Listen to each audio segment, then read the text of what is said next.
we start the official board meeting. New York State education law requires that a school district hold a budget hearing where the public may pose questions about the budget that the board has approved that will go up for a vote. Because of Governor Andrew Cuomo's executive order number 202.26, the rules for the 2020 annual meeting have been changed. Instead of a vote at the Frank G. Elementary Gymnasium, votes will take place by ballot, and they are due back in the district on June 9th. We'll talk a little bit about that later. So for the hearing, we asked the public, when we produced the agenda last Friday afternoon, we asked them to send us any questions pertaining to the budget. And we did receive 3 of them, so I'll read who posed the question, and then I'll read the question, and then we'll respond. So the first question came from Francis McCarthy this morning at 9:17 a.m. The question is, as a team of leaders of the Hendrick Hudson School District, how do you plan on sharing the information other than social media posts or a website update to all members of the community prior to the budget vote and all other information going forward? To answer that briefly to Fran and those who are watching us live and will watch the recording, we have an obligation under New York State education law to produce an official budget newsletter. That newsletter will be mailed out starting tomorrow for every single resident in our district to receive, 1 per household. We expanded the budget newsletter this year to include more content because of some of the financial challenges the district is facing. The budget newsletter is also recently required, last year being the first year, to be translated into Spanish. So all of the mandated information that potential voters need to receive, they will receive it in the budget newsletter. It should arrive this weekend or early next week. It talks about the tax calculation. It talks about our expenses, our revenues, our tax levy, the projected tax increase if you live in the town of Cortland versus if you live in the city of Peekskill. It also has our property tax report card, which is a mandated document that all schools need to produce for their community. It talks about highlights of our budget. We dedicated about 1.5 pages to frequently asked questions that we've received over the last number of years, but especially this year, given some of the financial challenges. We also provided information on a contingent budget, which we'll also share later when we start our board meeting. So we have a duty and a legal obligation to inform the entire community by way of snail mail, the budget newsletter. That will go to all residents. We do use social media as an outlet. We also use our website. In a recent survey that we conducted to our families about how they would like to receive district information, website and social media were number 1 and 2. So we've made a number of changes over the last few years to reduce the print mailing that goes home. That was a budget decision that the board made about 8+ years ago. And certainly website communication and social media is much more efficient and certainly cheaper. So everyone who is a resident in Hendrick Hudson will be receiving the official budget newsletter, and that will arrive hopefully in the next 3 to 7 days. We received 2 more questions. These questions arrived from Joan Vogt, and they arrived at 11:48 a.m. today. Her first question is, we know that the per student teaching cost is higher than some surrounding districts. Why exactly is this? So this has been a discussion that's been out there that's made it to me from the PTAs. And Hendrick Hudson, compared to neighboring districts, appears to have a higher per pupil cost to educate children. And there are a number of reasons for that, and I'll explain some of them. One of the reasons is that we have some innovative programs that our neighboring districts do not. One innovative program is our ABC program, which is an acronym for Academics, Behavior, and Communication. These are in-district students as well as out-of-district students that are on the autism spectrum. And a number of years ago, the board decided to no longer send students who qualify for that program to BOCES or other districts. The board decided to build a comprehensive K-12 program within our district. What the per pupil expenditure does not account for is it does not account for incoming tuition. And our ABC program, which is all the way K-12, does actually bring in revenue for the district, but that revenue does not appear as part of the pure per pupil expenditure. In fact, we have this current school year 11 students from out of district that attend our ABC programs, and next year we're adding one, so we will have 12. So we have to build a program that makes sure we meet all of the demands of those children's IEP, from speech to OT to PT, you name it. So it's not an inexpensive program, but with our ability to bring in outside tuition, it certainly does generate revenue, but that revenue does not count toward our per pupil expenditure. That's very important, I underscore. We also have students from other districts that pay tuition that participate in our ICT classes, our special classes at the middle school, and we also have tuition for students that participate in our 1211 classes. Those are typically, programs for students with disabilities are typically high cost, and we're fortunate that we're able to educate all of our students that have those needs within the schools of Hendrick Hudson, and not send them to various schools across the county or in the region. So that's one example. I'll give a couple others. We have an outstanding Project Lead the Way program and science research program at the high school. In fact, both of those programs are award-winning programs. We average anywhere between 9 and 15 students in those classes. So certainly it's for students who are interested and meet a certain academic requirement. So we expend some significant resources on college-level programs, particularly those programs, including AP programs. And I say this to you as I'm reading, it was our mid-year master schedule from the high school. We offer AP Studio Art, digital media classes, career exploration, creative writing courses as electives, AP Spanish, AP French, French courses for college credit. We average in those classes anywhere, again, between 7 and 12 students. But those are decisions that the board and therefore the community has supported over time to make sure that students have those opportunities. Another program at the high school is the Academy program. The Academy program essentially is a school within a school for students in grades 9 through 12. And in fact, we just introduced or expanded that program to 9th grade just a couple of years ago. Typically, the Academy program celebrates the fact that they have small class sizes, that they have a team feel, to make sure that all students feel a sense of belonging, not only from a social, emotional aspect, but also an academic aspect. We're proud that those are typically class sizes anywhere between 12 and 15 students.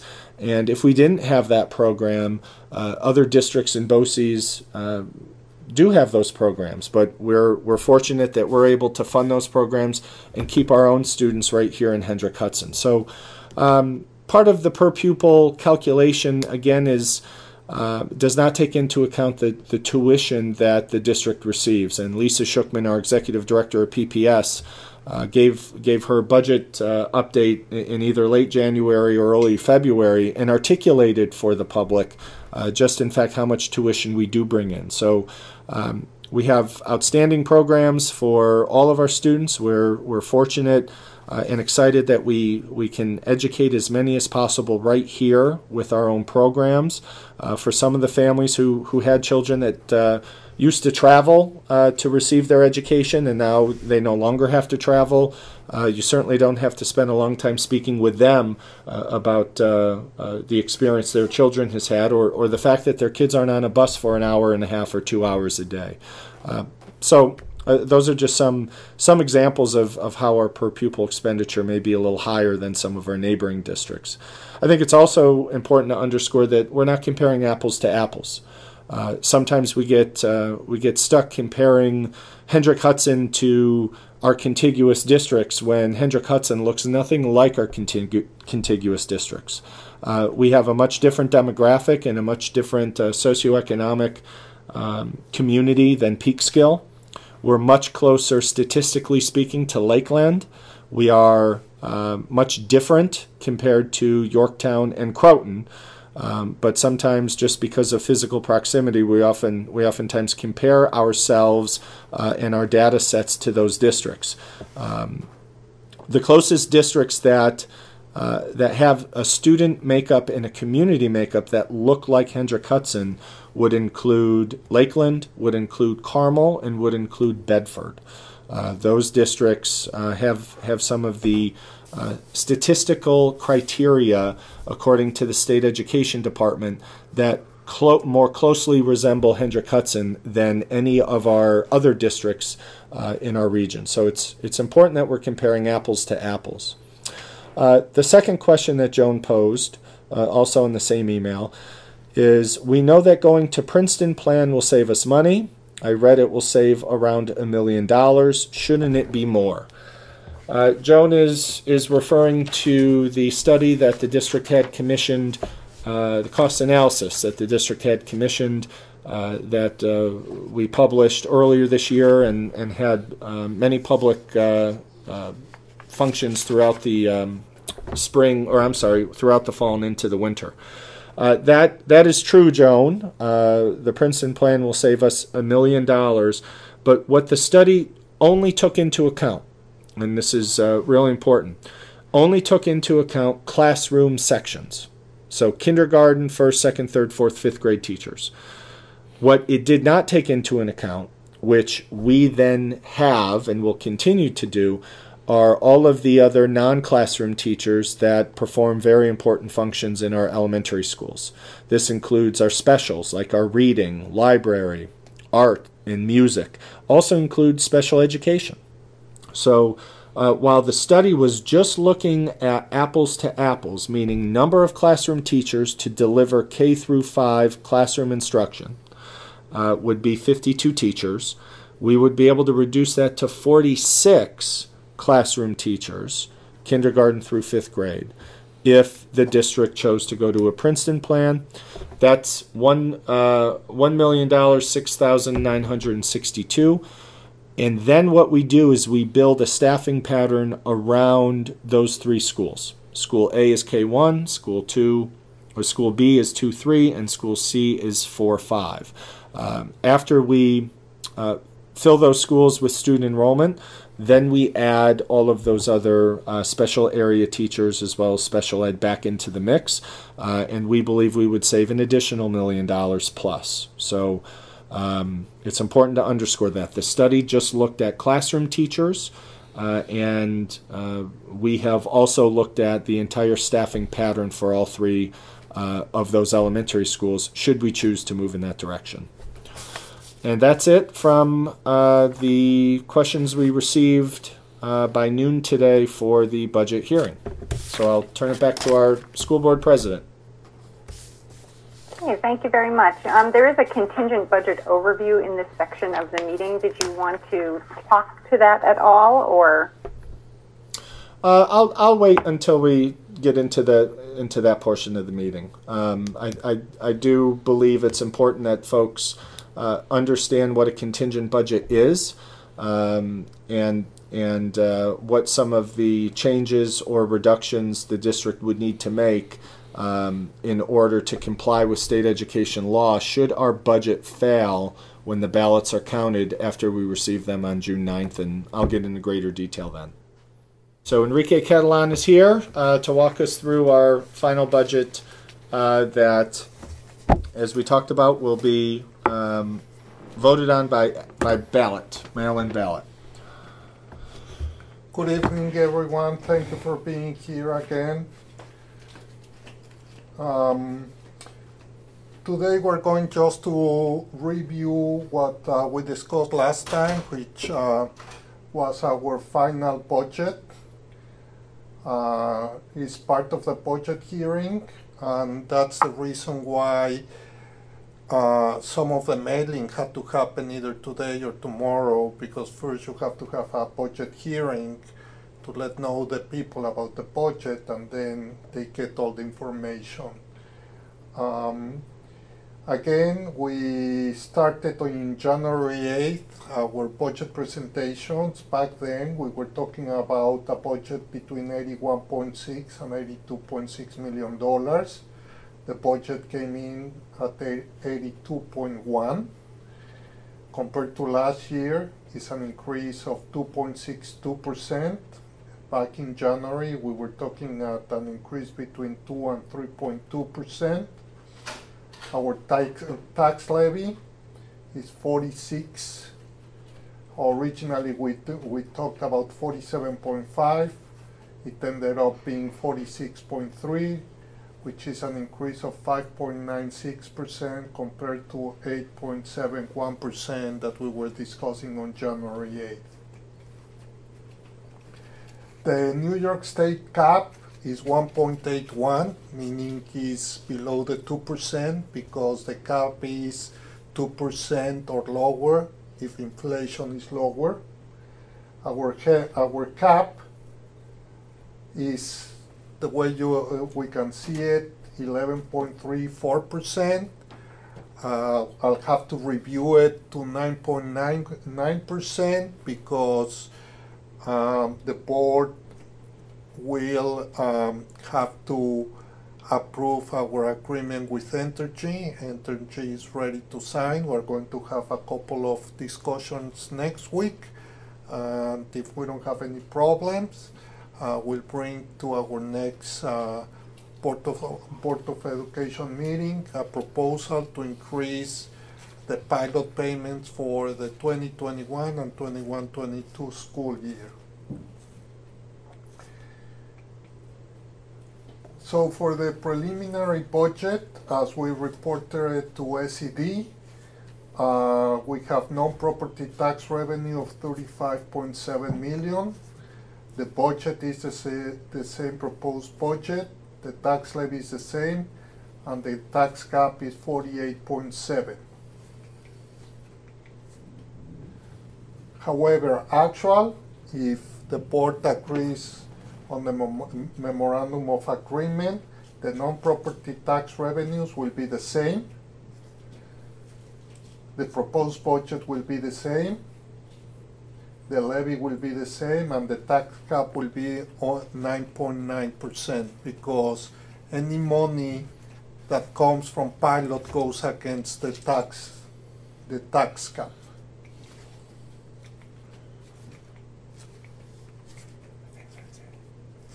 I guess that's it. If you have any questions. Thank you, Enrique. Let me just call one by one. Bill, you happen to be first, and you're raising your hand. So I'll call you guys one by one again to make it easy for Carmen. Bill Riccio. Are you going to be talking about contingency budget if we go that direction? What would happen to us? What are the consequences of a contingency budget? And if not, maybe you can tell us about that. No, and Joe will. I'm sorry to interrupt you. That's our next section. Yeah, it's our next section. Yes. And I don't know if this will be covered probably in that section also. Typically, if we have a budget vote that fails, there's an opportunity for a second vote. Given the coronavirus situation, is that still an option, or does it go straight to contingency? We have to go straight to contingency. There's no second vote this year. So that makes it very, very critical, this first vote. Yes. Thank you. Okay, Mary Pat, do you have anything on the budget? If we're going to do contingency next, or maybe we should just do all the questions at the end. But anyway. No, I'm fine. I'm more interested at this point. We've been through this, and Yeah. so. All right, thanks. Thank you, Barbara. No, I'm fine. I'm fine as long as Joe is still continuing to talk about contingency budget. Enrique, thank you very much. Oh, thank you. Lori? Yeah, I know we've talked about this before, but I think that a lot more people might be listening to this one than other meetings. But it might be good to hear what the administration did to save and find funding as much as possible. Like, what would have happened? What would this budget have looked like had the administration not taken the actions that they did? So I think that really needs to be emphasized that, yes, we understand that, the taxes are going to be going up, that, the budget is going to be challenging for a lot of folks, but had you not taken action, it would have been so much worse. It would be great to hear some of the details around that again. Sure. The first thing that I want to say is that the whole increase in our budget are mandated issues. The whole increase comes from health insurance, teachers' retirement system, employee retirement systems, and contractual agreements. Since the beginning, we ask every single department or a principal to cut 5% of their budget compared to last year, and they did it. That's number one. Number two, Joe and I went to Albany several times. We went to Entergy, we pressured Entergy, and we were able to get an additional $600,000 more from Entergy. So on the revenue side, we were able to bring, that represents 1.5% of our tax levy increase. Like I show in the first slide, originally we were talking about a tax levy increase of 8.8%. We were able to bring it down to 5.96%. This has been the most difficult budget in my life. In addition, we need to cut. In the last month, we had to cut revenues from sales tax, from state aid, and we had to add some fund balance, and we had to add some, and we added the money from the pilots. So in that sense, I want to reinforce the fact that everything, the whole increase in our proposed tax levy is to make up the money that we lost from the pilot. If we had not lost the pilot, our tax levy would be zero. Our tax levy our tax levy increase will be zero. Thanks. And cessation funds don't kick in until next year, is that correct? That's correct. The other piece to underscore is we've been trying to keep our expenses fixed around 2% over the last 10 years. And over the last 7 years, our tax increase has averaged a little over 1%. So we've been bringing in less revenue than our 2% self-imposed expense cap or increase.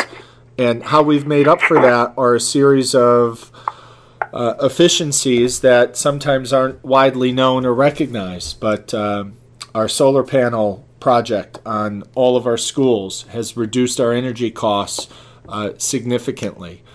We've partnered with other districts in transportation to make sure that 3 buses from our area aren't going to the exact same school. We've partnered with other school districts on athletics, so we don't own the overhead for a small team of 2, 3, or 4 kids. We've partnered with BOCES for the last number of years on our health insurance plan to make sure that that's as cost effective. a number of belt tightening initiatives that that parents don't always see because it doesn't always impact their children. And when you get to a point where you can't tighten the belt anymore, you get to your programs. And what is at risk, and this is what Barbara was asking, and we're going to get there shortly, what's at risk are opportunities for kids. The state law requires that if your budget fails, you reduce it by calculation. Our calculation is just over $2.6 million. We can't reduce textbook spending by $2.6 million. We can't reduce the heat and electricity by $2.6 million. We don't have $2.6 million in reserves to make up for it. This now comes down to people and programs that affect student opportunities. So, perhaps, Corey, to answer your question, a lot of those efficiencies on purpose have been not to impact kids because we don't want to tinker or reduce our programs. But the operations of this district, we're very, very lean. We're extremely lean. Our bus drivers double as custodians. We have amended summer programs and partnered with other districts. This year we were going to partner with BOCES for high school summer school program that would bring in significant savings.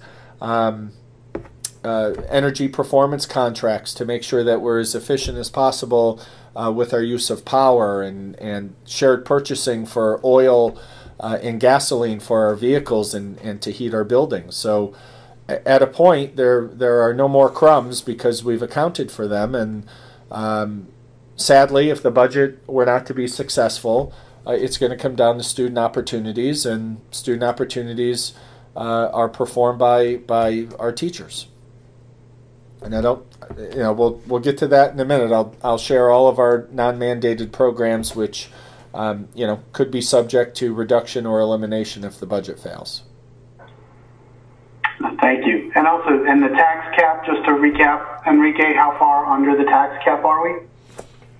If again, we are about 6% below the tax cap. Okay, thank you. Yes. Thank you, Corey. Lori Ryan, you're next. Hi, my question or my comment was going to be the same as Corey's again this time, that we should further explain everything that we've done to actually save money. Carol, you had put out a great letter that you let us read, so hopefully our community read that and understood everything that you said in it. And I think hopefully maybe it's not the time. There's another little something going on, unfortunately, on Facebook that says we're under a 75% tax increase. And that's not the case. So, Enrique, can you please just one more time, I am sorry, explain how much our taxes are going up, that it's nowhere near 75%, and where they would get that idea from? I don't know where they got that idea from, but given our lobbying and our visiting state and all our representatives in all the governments, federal and state, they were able to fully fund the cessation fund. Right. So, given that, and given if state aid maintains, and let's forget about, hopefully, we'll get back to a normal, we're talking over the next 10 years about 56% increase total over the next 10 years. Can you put like a, you need to give us a little, sorry, go ahead. Yeah, that means that our average tax levy increase is going to be between 4 and 6%. And this is without taking into account if anything happens to increase the pilot for some reason. The way the pilot is written now is that after 3 years that a plant is closed, we will only get 10% of the original pilot of what we got this year. But we have the right to put that property into the tax rolls. Correct. And then it will go to court, and the court might say, you know what, this is 20%. Definitely it will be more than 10%, just for the size of it. So I'm giving the most, how would I say, the most accurate information based on what we know, and I'm being very cautious. So I'm putting the lowest potential revenue that we will get. Again, you used to give us at our presentations like a dollar amount, like Peekskill might go up this much, Cortland this much, an average. Do you have that number with you right now where you can kind of mention what your tax increase would be if you lived in Cortland or Montrose or Buchanan or Peekskill, etc.? Unfortunately, I don't have it here. I will be ready to have it for next one, because I could tell you on a year-to-year basis how much I believe the tax levy will increase. And again, I believe that if there's no cut in state aid and everything goes as expected, it's going to be 7 to 8 years of between 4 and 6% increase, and then we will go back to the 2% increases. Okay, thank you. And thank you, Lori. The board got a preview of my letter to the editor, which I have not yet seen in the local papers, but it will be presented to the Hendrick Hudson community as well on our website at some point in the near future. So thank you very much. And we did Corey. So Lisa, you are next. Thank you so much for the presentations, and I do not have any additional questions. Okay, thank you. I think that my questions were answered as well through everybody else's questions. So I am anxious to hear Joe's presentation on what a contingent budget means and how that affects us.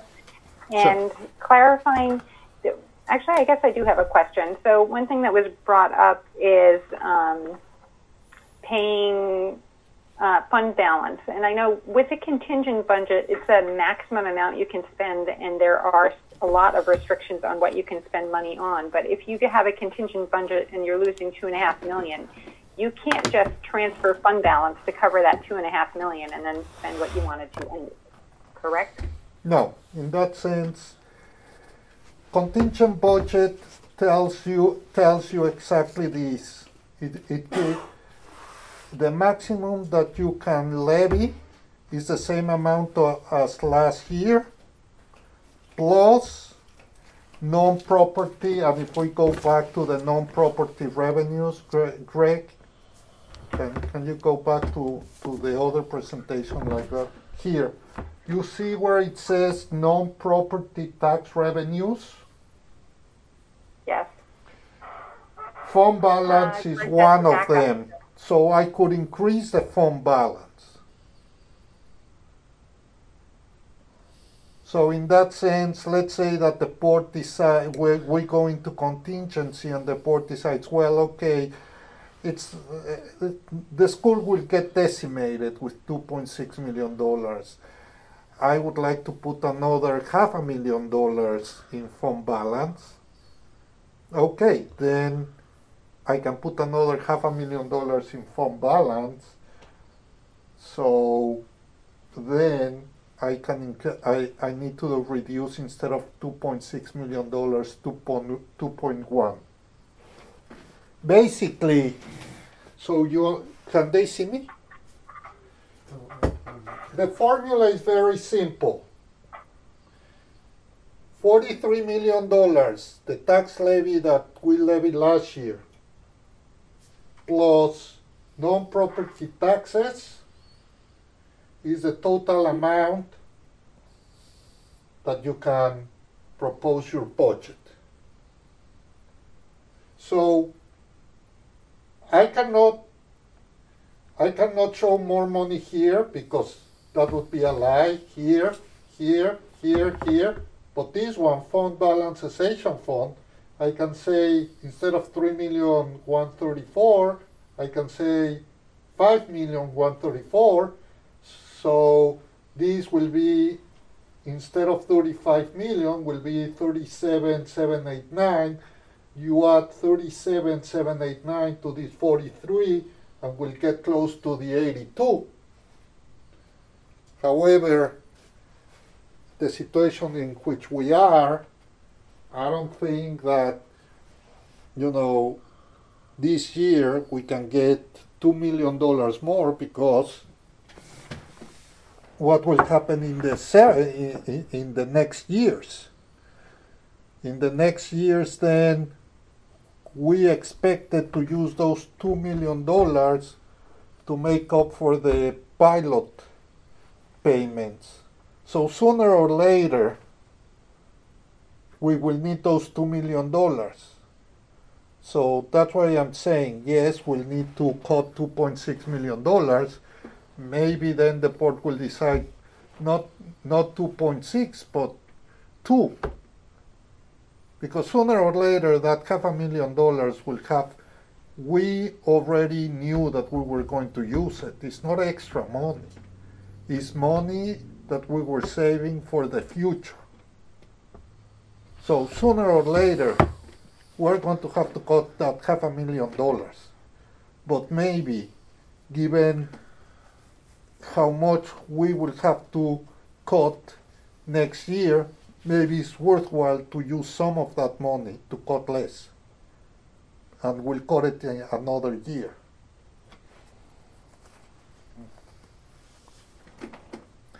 Did you understand, Carol?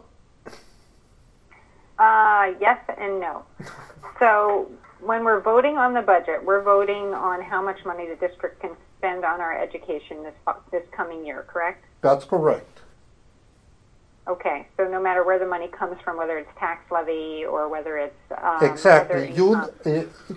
When you go to vote, the only thing you vote is the amount of money that you are allowing the district to spend. That amount of money comes from two places. It comes from non-property taxes and from the tax levy. If you add this plus this equal this, this plus this equal this. So, you don't. That's why, if you remember, Mary Pat asked last time if this number is going to be the same with the actual or what we reported to SED, and I said yes. That's why, if you look at the fund balance now, is $3.1 million. If you go to the one that we reported to SED, can you go to the prior one, Greg? It was $3 million, and the movements were here, here, here, and here. But at the end, this number is the same. So this number plus the tax levy equals this number. And that's why I'm saying we use fund balance to help get to this number.